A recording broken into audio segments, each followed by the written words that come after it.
বন্ধুরা দেখো, রান্নাঘরের ওই পাশের ব্যালকনির ওখানটায় ওইটা দিয়ে ইঁদুরটা ঢুকেছে। ওই যে ওই ছিদ্রটা দিয়ে একটা ইঁদুর ঢুকেছে। প্রত্যেক দিন রাত্রেবেলা ইঁদুর ঢুকবে। কালকে ভোর 4টের সময় এর মধ্যে খড়খড় খড়খড় করছিল। এখন ঢুকেছে, ওই তারটা দিয়ে ঝুলছিল। ঠিক আছে, কোথায় যাবে ঠিক করে পাচ্ছিল না, তো এখন ওদিকে কোথায় নেমেছে। বড় ইঁদুর বাইরের দিক থেকে ঢুকেছে। ঘরের ইঁদুরগুলো তো এরকম ছোটো ছোটো হয়, বড় ইঁদুর। আর ইঁদুর দেখে আর একজন কি করছে দেখো। শোনা, কি করছিস কর দেখি একটুখানি। কি করছিলে ইঁদুরটাকে? ইঁদুরটাকে গুলি করে দিচ্ছিল না, করো চালাও। হ্যাঁ, এই দেখুন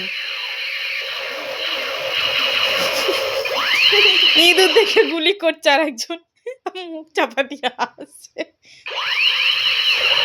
ওই যে ইঁদুর কোথায় চলে গেছে তার ঠিক নেই, মানে বিশেষ করে ওর ওই আওয়াজটার জন্য ইঁদুরটা ওখানে নিচে কোথায় লুকেছে, নাহলে ওই তারটার মধ্যে ঝুলছিল। ওই যেটা তার যাচ্ছে ওই তারটার মধ্যে ঝুলছিল ইঁদুরটা। বেশ বড় ইঁদুরটা, বেশ বড় বলতে বাইরের যেরকম ইঁদুরগুলো হয় না, বড় বড় ইঁদুরগুলো ওইটা। এখানে ঠাকুর ঘরের কিছু জিনিস আছে, আর এইখানে এই জিনিসগুলো রাখা রয়েছে, রাখার জায়গা নেই তাই বাঙ্কের ওপরে তোলা। আর এর মধ্যে ইঁদুরটা এসে প্রত্যেক দিন বিরক্ত করবে। রাত্রেবেলা যেই ঘুমিয়ে পড়বো তখন এসে এত আওয়াজ করবে বলার মতন না। প্রত্যেক দিন রাত্রেবেলা লাইট নিভে দেওয়ার পরেই ও ঢুকবে ওখান থেকে। কি খেতে আসে জানি না, ওখানে কি রাখা আছে, লজেন্সগুলো খাবে না কি ভগবান জানে। এই যে নেমেছে বিছানা থেকে। কি খাবে? লজেন্স চাই? দিলে তো খাও, না তো মুখ থেকে যেই দেবো একটু চুষে নেবে, নিয়ে আবার ফেলে দেবে লজেন্সটা।